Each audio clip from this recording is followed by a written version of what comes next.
చాలా కష్టం అవుతుంది. సో మనకు నచ్చిన ఐడిని మనం వెస్టీజ్ లో ఎలా క్రియేట్ చేసుకోవాలో చూద్దాం.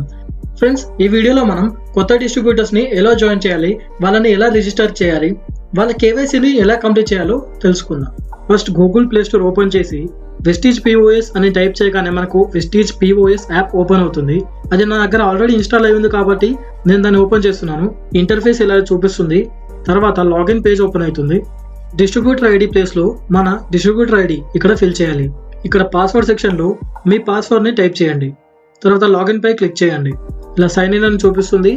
సైన్ ఇన్ కావడానికి ఒక 2 సెకండ్స్ పడుతుంది. వెస్టీజ్ POS మీరు లాగిన్ అయ్యాక ఇలా చూపిస్తుంది. ఈ యాప్ లో మనం 3 వర్క్స్ చేయొచ్చు. ఒకటి, ఆన్లైన్ ఆర్డర్ పెట్టొచ్చు. సెకండ్, డిస్ట్రిబ్యూటర్స్ ని యాడ్ చేయొచ్చు. థర్డ్, వాళ్ళ కేవైసీని కంప్లీట్ చేయొచ్చు. ఇక్కడ మనకు ఇలా 6 ఆప్షన్స్ చూపిస్తుంది. ఫస్ట్ ఆర్డర్ అంటే ఇక్కడ మనం ఆర్డర్ చేసుకోవచ్చు. Second, my orders. Third, add distributor అంటే ఇక్కడ మనం కొత్త డిస్ట్రిబ్యూటర్స్ ని రిజిస్టర్ చేయొచ్చు. డాఫ్ డిస్ట్రిబ్యూటర్ జాయిన్ అయ్యాక వాళ్ళది డిస్ట్రిబ్యూటర్ అప్లికేషన్ ఫామ్ ని ఇక్కడ మనం సబ్మిట్ చేయొచ్చు. Fifth, KYC. ఇక్కడ మనం వాళ్ళ కేవైసీని సబ్మిట్ చేయొచ్చు. సో ఇప్పుడు మనం డిస్ట్రిబ్యూటర్ ని ఎలా యాడ్ చేయాలో చూద్దాం. ఇక్కడ కనిపిస్తున్న యాడ్ డిస్ట్రిబ్యూటర్ బటన్ ని క్లిక్ చేయండి. మనకు ఇక్కడ రిజిస్ట్రేషన్ ఫామ్ ఇలా ఓపెన్ అవుతుంది. ఇక్కడ అప్లైన్ ఐడి అంటే మీరు ఎవరి కింద కొత్త డిస్ట్రిబ్యూటర్ ని జాయిన్ చేయాలనుకుంటున్నారో వాళ్ళ ఐడిని ఇక్కడ టైప్ చేయండి. టైప్ చేసిన తర్వాత ఇక్కడ వ్యాలిడేట్ అనే ఒక బటన్ కనిపిస్తుంది గ్రీన్ కలర్. దాన్ని క్లిక్ చేస్తే ఏమవుతుందంటే ఆ ఐడి ఎవరిదో వాళ్ళ నేమ్ ఇక్కడ మనకు కనిపిస్తుంది. అది వారిదే అయితే ఓకే క్లిక్ చేయండి. తర్వాత మనం కంట్రీ సెలెక్ట్ చేసుకోవాలి. ఇక్కడ మనకు గైడ్ లైన్స్ చూపిస్తుంది. ఈ గైడ్ లైన్స్ ని ఒకసారి చదివి తర్వాత ఓకే క్లిక్ చేయండి. Select distributor ID. చాలా మంది అది సజెస్ట్ చేసిన ఐడీస్ మాత్రమే తీసుకుంటారు. అది దాన్ని గుర్తుపెట్టుకోవడం చాలా కష్టం అవుతుంది. సో మనకు నచ్చిన ఐడిని మనం వెస్టీజ్ లో ఎలా క్రియేట్ చేసుకోవాలో చూద్దాం. మనకు నచ్చిన ఐడి మీ ఫోన్ నెంబర్ కానివ్వండి, మీకు నచ్చిన ఏదైనా ఒక మీకు ఈజీగా ఉన్న నెంబర్ని మీరు ఐడి లాగా ఎలా చేసుకోవాలో ఇప్పుడు నేను చూపిస్తాను. ఇక్కడ సెలెక్ట్ వన్ డౌన్లోడ్ ఐడిని క్లిక్ చేయండి.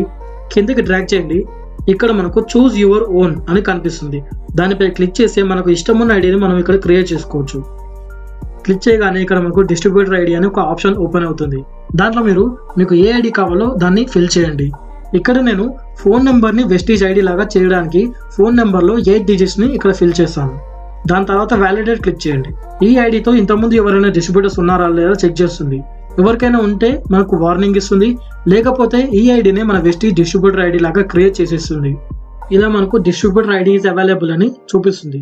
పైకి డ్రాగ్ చేయండి. ఇక్కడ డిస్ట్రిబ్యూటర్స్ డీటెయిల్స్ లో వాళ్ళ టైటిల్ ని మనం ఇక్కడ క్లిక్ చేయాలి. వాళ్ళ నేమ్ ని టైప్ చేయండి. నెక్స్ట్ వాళ్ళ డేట్ ఆఫ్ బర్త్ ని సెలెక్ట్ చేసుకోండి. కింద మొబైల్ నెంబర్ అనే ఆప్షన్ ఉంటుంది. అక్కడ మొబైల్ నెంబర్ని ఫిల్ చేయాలి. ఈమెయిల్ ఐడి అనే ఆప్షన్ ఉంటుంది. డిస్ట్రిబ్యూటర్ ఈమెయిల్ ఐడిని ఫిల్ చేయండి. డిస్ట్రిబ్యూటర్ యొక్క జెండర్ని సెలెక్ట్ చేయండి. స్పౌస్ నేమ్ అంటే వాళ్ళ భార్య పేరు. ఒకవేళ వాళ్ళు మ్యారీడ్ అయితే వారి వైఫ్ పేరు టైప్ చేయండి. లేదంటే నెక్స్ట్ ఆప్షన్కి వెళ్ళిపోవచ్చు. అడ్రస్. ఈ అడ్రస్ అనేది కంపల్సరీ. అడ్రస్ టైప్ చేశాక ఇక్కడ పిన్ నెంబర్ PO.box అని కూడా ఉంటుంది. అంటే మీ లొకేషన్ యొక్క పిన్ నెంబర్ని ఇక్కడ టైప్ చేయాలి. పిన్ నెంబర్ టైప్ చేశాక ఇక్కడ గో అని క్లిక్ చేయగానే ఆ పిన్ నెంబర్ యొక్క లొకేషన్ అనేది ఇక్కడ ఆటోమేటిక్గా ఫిల్ అయిపోతుంది. ఇంకొకసారి ఈ డీటెయిల్స్ అన్ని కరెక్ట్గా ఉన్నాయో లేదో చెక్ చేసుకోండి. అన్నీ ఓకే అయితే లాస్ట్కి సేవ్ అని క్లిక్ చేయండి. ఇలా మనకు ఒక డాష్ బోర్డ్ ఓపెన్ అవుతుంది. ఓకే క్లిక్ చేయండి. రిజిస్ట్రేషన్ కంప్లీట్ అయిపోయింది. నెక్స్ట్ వాళ్ళ కేవైసీని కంప్లీట్ చేయాలి. అదేలానో ఇప్పుడు చూద్దాం. కింద కేవైసీ సైన్డ్ ఐడి ప్రూఫ్ అని ఉంటుంది. దానిపై క్లిక్ చేయండి. ఇప్పుడు రిజిస్టర్ చేసిన వాళ్ళ ఐడిని ఇక్కడ మనం టైప్ చేయాలి. వ్యాలిడేట్ క్లిక్ చేయగానే కింద ఆ డిస్ట్రిబ్యూటర్ ఐడి యొక్క నేమ్ అనేది ఫిల్ అయిపోతుంది. నెక్స్ట్ మనం ఇక్కడ ఆధార్ కార్డ్ సెలెక్ట్ చేయాలి. ఆధార్ కార్డ్ నెంబర్ని ఫిల్ చేయాలి. నెక్స్ట్ ఇక్కడ చూజ్ ఇమేజ్. కేవైసీ కంప్లీట్ చేయడానికి ఆధార్ కార్డ్ ఫోటోని ఇక్కడ మనం సబ్మిట్ చేయాలి. అన్ని డీటెయిల్స్ కరెక్ట్గా ఉన్నట్లయితే నెక్స్ట్ సేవ్ పై క్లిక్ చేయండి. That's it. KYC has been uploaded successfully. అంతే, రిజిస్ట్రేషన్ అండ్ కేవైసీ కంప్లీట్ అయిపోయింది. ఇలా మీరు కూడా కొత్త డిస్ట్రిబ్యూటర్స్ని వాళ్ళకి నచ్చిన ఐడితో వాళ్ళని రిజిస్ట్రేషన్ చేయవచ్చు. Thanks for watching. ఒకవేళ ఈ వీడియో కనుక మీకు నచ్చినట్లయితే మీ డౌన్లోడ్స్లో ఈ వీడియోని షేర్ చేయండి. వాళ్ళకు కూడా ఈ వీడియో చాలా హెల్ప్ఫుల్గా ఉంటుంది. ఇప్పటివరకు మీరు మన ఛానల్ని సబ్స్క్రైబ్ చేయకపోతే కింద కనిపిస్తున్న red colour subscribe button click చేసి పక్కన ఉన్న బెల్ ఐకాన్ని యాక్టివేట్ చేయండి.